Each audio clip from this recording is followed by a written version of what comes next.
So what happens to James A. Garfield, and what happens during his presidency?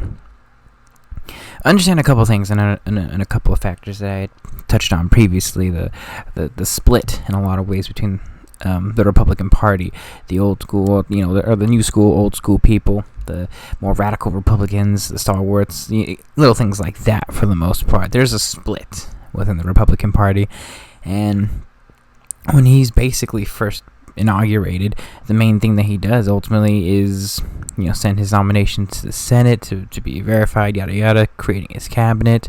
And the thing that I touched on before when I was talking about his cabinet, that takes basically, if I'm going to be quite honest, most of his presidency. It's actually kind of fascinating, to be quite honest with you. For the better part of 3 months since his inauguration in March. In late March, he goes into, he sends him into the Senate. Actually, he sends him in immediately after, but ultimately, he ends up removing a couple people. One guy he removes in particular, this guy, E.A. Merritt, from the collectorship of the New York Customs House, whatever you want to say, which is a big thing that Chester A. Arthur had before, that Conkling basically was just running New York, and he wanted that specific valuable position, and ultimately gave it to one of Conkling's guys, in which case filibusters basically begin. Because with Garfield doing what he's doing, ultimately the Democrats and Republicans, but mainly the Democrats, to be quite honest with you, they're kind of freaking out a little bit, because James A. Garfield's starting to change things up, and he's relying on a whole bunch of different people. With James G. Blaine, Conkling to a certain extent, because Garfield, in a lot of ways, unfortunately, just like Rutherford B. Hayes, he's kind of just like a boring dude. He doesn't really have anything politically, and ultimately is just the kind of guy that's just going to let corruption run rampant, unfortunately. Same exact thing with Rutherford B. Hayes, although I think if Garfield had actually continued with his presidency, he would have let it go on even further, but that's just my own personal perspective. Anyways, in May 4th of 1881, just 2 months into his presidency, the Democrats begin a filibuster within the Senate, ultimately, because Garfield is trying to remove certain appointees to certain positions, etc., etc. Notably, Garfield trying to push through the whole Customs House position specifically. And this is effectively ends up leaving Garfield to remove certain nominations, basically kind of just bend over for a little bit, or at the very least delay the nominations, specifically the affirmation of a particular candidate. It's a long story. I'll get to that in just a quick second. So that port, that Customs House specific spot, the collector, the Port of New York specifically, is a really big spot, and the Customs House spot is really important too. But ultimately, the whole point that I'm trying to get at is when James A. Garfield initially removes E.A. Merritt from the Customs House,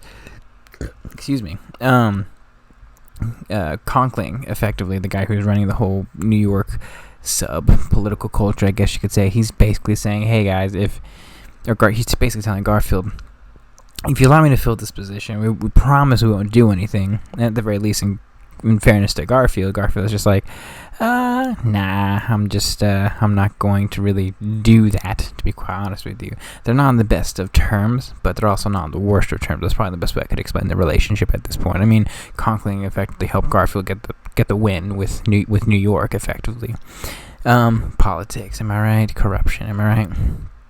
Anyways, James A. Garfield decides he wants to put his own guy. It's this guy, I believe he's a judge, William H. Robinson, to be this new collector in this new specific position that is going to lead to the events of basically Democrats and Republicans all basically fighting each other. Conkling and the Democrats are basically trying to filibuster every single thing that they can do. And for the first 3 months of his presidency, James A. Garfield really can't do anything. I mean, it gets to a point where in May, I believe, New York senators start resigning, basically due to just the objection of Garfield removing Platt and a whole bunch of other nominees, and it's pretty bad, and ultimately the Senate confirms Robertson literally after all that, it was just really fascinating. Just a couple days after a couple of New York senators ultimately end up resigning specifically.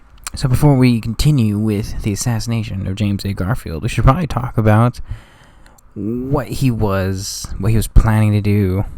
What was he pretty much stringent on?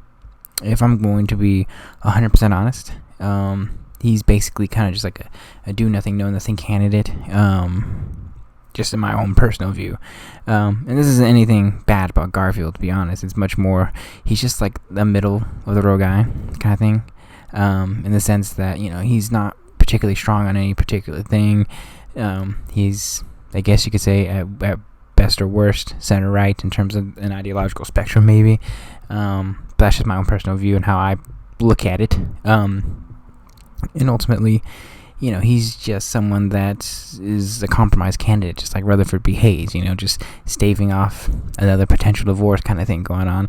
And, there's really not a lot of things to really hang your hat on when it comes to James A. Garfield and what he specifically would, what were the things that he was going to be doing? What was he going to perform? And there's a whole bunch of different things that a whole bunch of different books will say.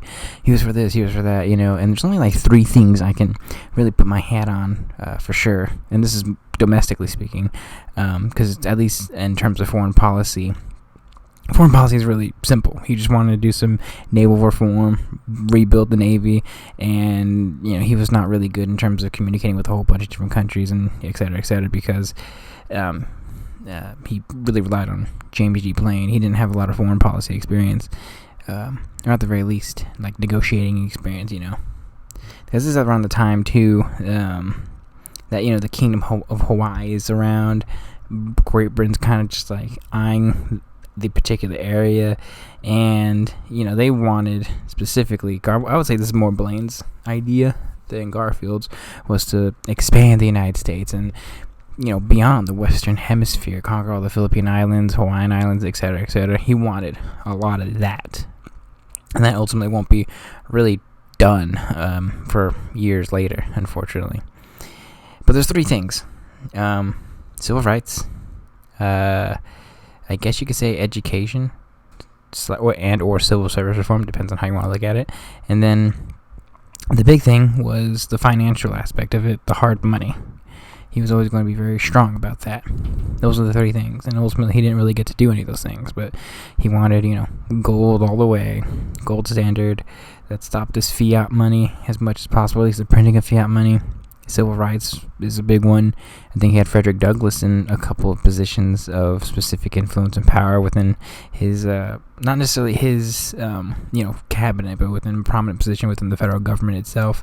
And, education and basically civil service reform. He wanted to kind of, in a lot of ways, be the guy who's going to root out this corruption, even though corruption just, keeps coming on and going on during, a lot of these guys' presidencies for, the last 20 years, it seems like. So, difficulties abound for James A. Garfield. Well, let's get to it then. The assassination of James A. Garfield. Da-da-da. James A. Garfield will be the 2nd president of the United States to be assassinated. And, it's not like they wanted this to happen or anything. It's not like, it was Kennedy, but that's something else entirely, to be quite honest with you.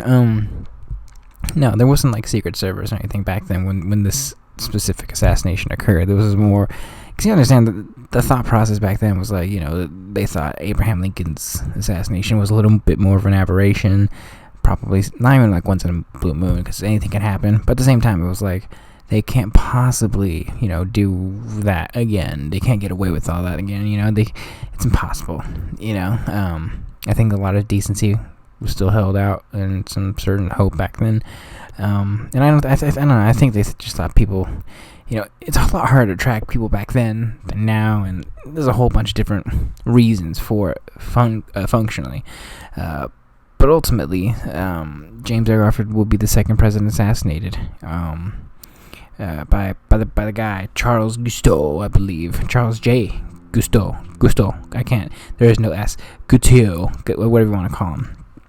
And he basically wanted to gain, I guess you could say, a federal office position basically by supporting the Republican ticket. There's a whole bunch of different stories that kind of rack with it.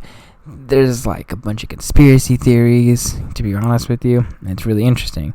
But long story short, Guiteau, a Frenchman, I believe, I actually don't even know if he was from Paris specifically. I didn't really do as much research on Guiteau, to be quite honest with you. Most of my reading has been basically on Garfield and his biographies, a lot of research articles about him and what they talk about Guiteau. He's basically a guy, who he was in Paris or as like a consultant or something like that, or as someone who was like a mediator, I guess. But he also didn't speak any French. It's kind of weird, little things. And a lot of people said he was like this kind of crazy schizophrenic person, but then again, I don't know. He could have been just a completely normal person, and we're just being lied to in history. So who knows? It could be true, could be false. I don't know. I basically make it a point to some of my friends when I talk to them about history, or I tell them just how I view things, like anything from like pre-Civil War to like the Revolutionary War point basically, pre-Civil War and before.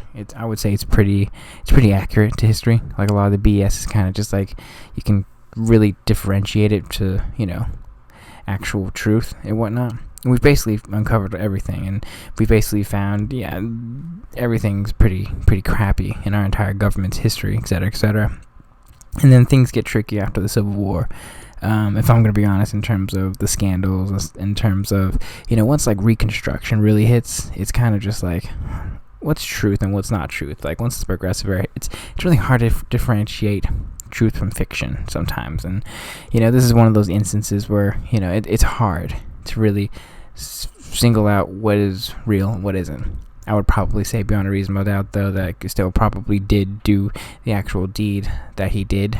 And he probably was a crazy person. But then again, read books, be interested in, opening your mind up to different ideas and different perspectives, and at the very least, look into things, Don't just listen to me. Read books. They're awesome. Anyways, Charles Guiteau.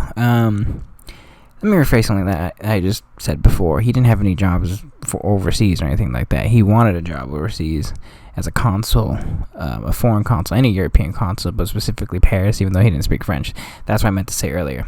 He was just a crazy man, effectively, or emotionally disturbed, which is what a lot of books ultimately basically noted about him. Ultimately, Garfield back then, and most presidents back then, you could actually meet your presidents, within reason, obviously, but, most people actually just kind of just like, hey, what's up? James A. Garfield, what's going on? Mr. President, you can do something about this country, and how times have changed. Ultimately, James A. Garfield had that position that I said before about, conkling, and he gave the position to the judge, Robertson.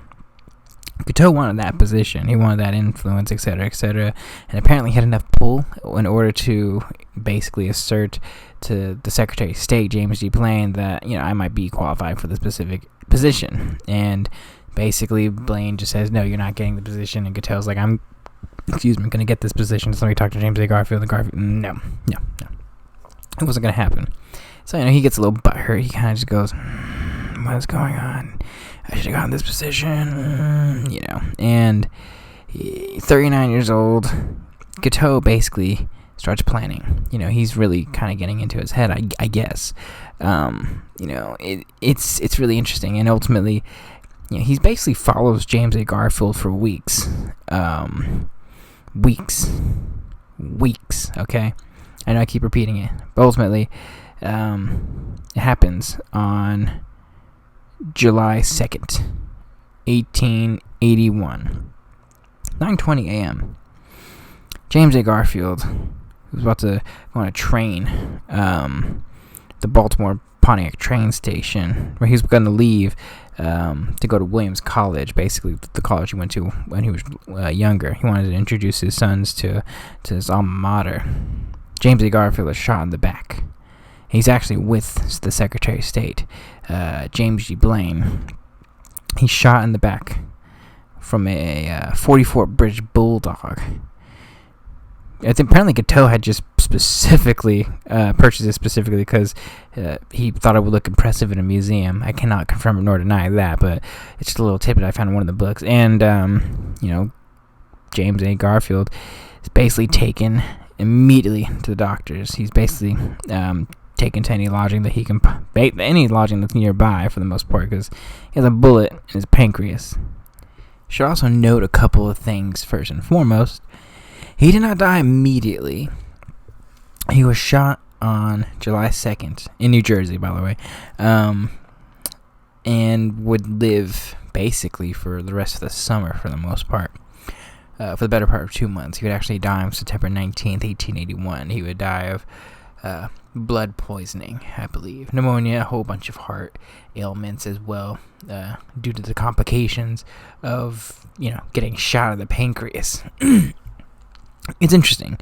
This is one of the very few instances where it's, I think a little bit with McKinley too, that the nation was kind of just like, what just happened? Oh my God, seriously? So what that was? They're kind of gripped a little bit, It's interesting because, he survived for 2 months. He had ups and downs at times, because, he would get better progressively in certain moments. He would actually stand up at one point and be fine, but then ultimately he was unable to. Gave him a shit ton of morphine, and the doctors were like, maybe some bloodletting will work and stuff like that, but they're like, no, this is the 1880s. Let's just dope him up and hope things get better.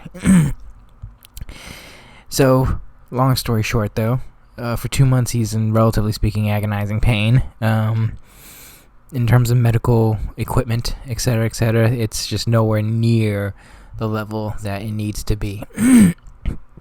William Rankin, the guy who would actually, technically speaking, invent X-rays, and the first real actual X-ray tube, that wouldn't happen for another 15 years, unfortunately, or 14 years actually. It's 1895.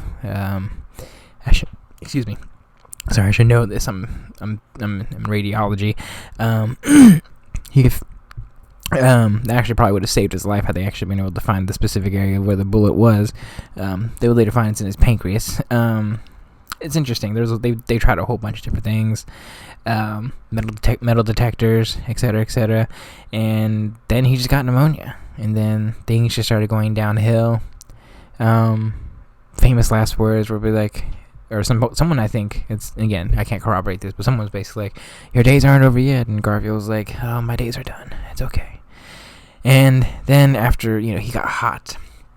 It's around this time too. I mean, it's a summer too. You have to understand that things were not looking good for James A. Garfield, and unfortunately, he would basically die at the age of 49 years old at 10:30 p.m. on September 19th, 1881, and the nation mourned. Dun dun dun. Garfield would take his body back through Long Branch. The train left Long Branch specifically, and they traveled all across the country. They went to Cleveland, yada yada. Hundreds of thousands of people paid their respects to the young man, the young president, James A. Garfield, one of the youngest presidents ever at that time. Excuse me, probably one of the youngest. I think the other one would be Polk, I believe, at that point. Both are in their late 40s when they became president. So, what do I think about James A. Garfield? That's a really interesting question. There's different thoughts and processes. It's interesting. If I recorded this on a different day, I probably would have a bit of a different perspective. But the more you learn about history, and the more you learn things, and the more you kind of understand little nuances with history and how you see things and how things really are, etc., it starts to really paint a really interesting picture for you in terms of, is this truth? Is this not true? What's real and what's not, and it starts really messing with you a little bit. And today I'm a little bit messed up. Not like messed up or anything, but you read books. I'm gonna put it this way: if you really actually look at like certain conspiracy theories and you try to debunk some of them, and you come to find it's actually really hard to debunk the actual theories that are being espoused with a certain reality of, just a tinge of government corruption, and it starts to be like, oh, interesting. And I'm not saying Garfield was a corrupt individual. I can only base off of, what probably would have happened, and it probably would have been a much more liberal version of Rutherford B. Hayes' presidency. And in fairness, he probably would have been a much better president, remembered because of his attempts at civil rights and civil rights reform, etc., etc. And I don't know, to be quite honest with you. He's much more politically advantageous. He's much more politically adept at basically maneuvering things. So at least as a politician, he would have been fantastic. Scandals would have caught up with him, though, I personally feel. And I don't know how history would remember him, which is why I can't, give you honest interpretations, because you really can't judge people in history, etc. It's hard to rank people. It's hard to be like these what if scenarios that I always espouse, and I sometimes just think about at the top of my head, because we all just think about what ifs in life, and you can't, because you really don't know, because there's a multiverse of different ideas, different things that could have happened that didn't happen, or could have happened, and in truth, we won't know what would have happened if James A. Garfield had actually been able to serve a full term. I'll say this, though. I don't know how I feel about Garfield, because I don't think he was a good man. I think he was much more advantageous than people believe, historically speaking. The more you read about him, the more... It sounds bad, but and I'm not saying some of the biographies try to cook up some of his, and some, trying to word out some of the things that he did and try to justify a lot of the things that he did when he was younger. But it's just like, okay, but if you do this and do that, and then you kind of just backtrack on it, or you don't really, he's not. And it's not even just the fact that I don't think he's as principled as some people might have believed back then. It's just you can't cheat objectivity, I guess is what I'm trying to say. When things happen and you don't come through, you're not a reliable individual, or if you it's like him being a religious person and believing in all those values, etc., etc. He was a womanizer and just an adulterer, to be quite honest with you. And it's really hard for me, especially back then with how seriously he took it, to really believe in a man like that. And I'm not saying that history isn't going to look at him fairly or anything. I don't think, but he's probably one of the first that I think history has kind of got him wrong in certain aspects, in certain avenues, in certain ways. There's just this group of post-Civil War presidents, and we get to Arthur next. Cleveland, to an extent, is going to be really interesting. When I get to his presidency, he's a fascinating character, and after reading some more things about him, I don't know how I feel about Grover Cleveland. And then, ending in a sense with William McKinley before we get to what I would say the new era of the 20th century with Teddy Roosevelt. Those guys all get lumped together and have very different perspectives. They're all up and down. They're all these guys who are trying to fight for civil service reform, who had great reputations coming in, but I can't differentiate really between any of them. Maybe a little bit with Grover Cleveland, but Grover Cleveland's kind of a little hardcore, to be quite honest with you. And maybe McKinley, but only because McKinley is associated with Teddy. So it really depends, I guess is what I'm trying to say. And my whole point being, though, is, excuse me, all these guys are kind of the same. All these guys are a little bit similar, and you can always differentiate. It's really hard to differentiate between them when they're all basically, yeah, we're gonna do some civil service reform, we're gonna stop this corruption, we're gonna do things by the book, and just be middlemen, pencil pushers who are just gonna try and be in the middle of everything for the most part. And I forgot Benjamin Harrison. I apologize, but a lot of these guys really are kind of do-nothing presidents. And don't get me wrong, I tend to prefer do-nothing presidents in relative compare. I'd rather if you wanted me to have a president who's going to basically just dictate everything and order people around and stuff, that's not what I want. That's it's just not it. It's not the way it should be. Like a libertarian is, but these guys weren't libertarians. If a libertarian president would probably be pretty good, although that would never happen in my personal view. But I think at the very least, these guys, I think, were libertarian in the worst way, in terms of they literally did nothing. Did nothing from stopping other people from taking advantage of individuals. These guys, all of them, basically let the progressive era happen, the Gilded Age happen, and And it really took until Teddy, and to an extent, Taft, to really change things around a little bit, make things really interesting, at least when it comes to big business, at the very least government working with big business. But I'm getting besides the point. Garfield, the more I read, the more I feel, and the more I try to understand him. Him, maybe Arthur. Arthur is a complicated president, at least for me. And it's much easier to take out the emotion with James A. Garfield than Arthur, because Arthur's a really interesting guy and a really interesting president. But with Garfield, he's probably the worst out of all of them, at least potentially speaking, because it's very clear a lot of things during his presidency in the short time that he had it were not really good indicators for future success, I would probably say. He relied too heavily on his cabinet members, and specific cabinet members, almost to a T, and he was always going to be butting heads with Congress, and that was the big issue. So everything that I just said before about him being politically savvy, I guess, with Congress, etc., I don't know if he would have been. If they were going to be willing to do all the things that they did in his first 3 months, just for basically cabinet positions and specific just positions in general, then by God, to just imagine what it would be like when he's trying to reform, civil rights in this country.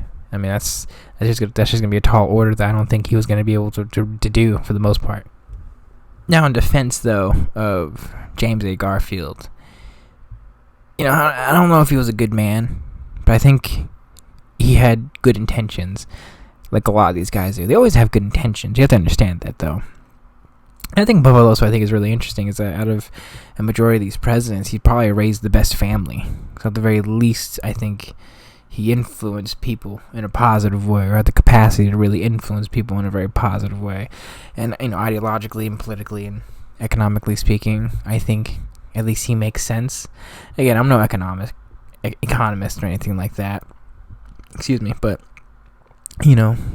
stopping or excessive spending and creation of fiat money, etc., and getting to a gold standard so our money's worth something, it makes sense, at the very least. Well, it just seems simple, to be quite honest with you, unless it's much more complicated than that. And I don't think it really is, but, prove me wrong or research it yourself, do your own homework, and really look into these things, because, it's men like this that shape our country and our lives and our futures and everything like that.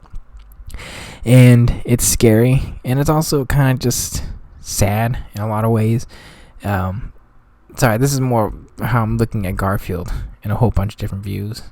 And, I guess in defense of Garfield, the worst thing that could really happen is just a milquetoast 4 years, probably what it would have been before anything gets catastrophic or it gets too corrupt. I don't think he would have let things get too corrupt though in Garfield. But then again, that's just me thinking out loud, to be quite honest, and projecting.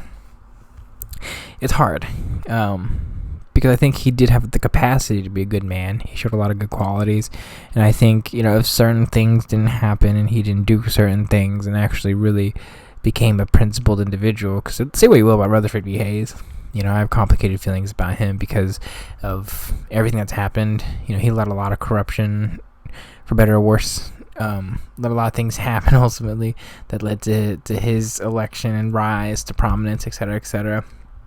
It's hard. But he was principled. He was willing to fight and die for his country. I'm not saying Garfield wouldn't, but when push came to shove, more often than not, Rutherford B. Hayes at the very least kind of stood up for the most part in relative comparison to Garfield, at least in at least the big aspects. Sometimes even when it came to life and death. Sorry, I'm ranting here. Again, I don't do the what if game, but I think Garfield is probably the one that really interests me too in certain aspects, in certain ways. I would say there's 4 what ifs in our presidential history in which I think this country would be so drastically different, drastically changed, and they're all interesting in their own ways. The first would be Abraham Lincoln, obviously. If he didn't die, what would happen? Garfield's one of them. I would probably say I go back and forth on it, but probably FDR. FDR dying and Harry Truman. Actually, I take that back. Not that one. Kennedy for sure would be an interesting one. I can't wait to do the Kennedy episode. That's going to be a very, very interesting episode. And surprisingly, the Nixon resignation, I'd be very interested to see what would happen had he just pulled out his last 2 years, or Watergate never happened. His life would be very interesting. Anyways, I'm going off on another tangent. How do you end James A. Garfield, and how do you end this episode about James A. Garfield? He's an Ohio man, a tough man, a rugged man, stubborn at times, and hyper intelligent. You know, he has all the good qualities that you're kind of looking for in what should be a good person, a strong person, someone that's going to be prominent, capable.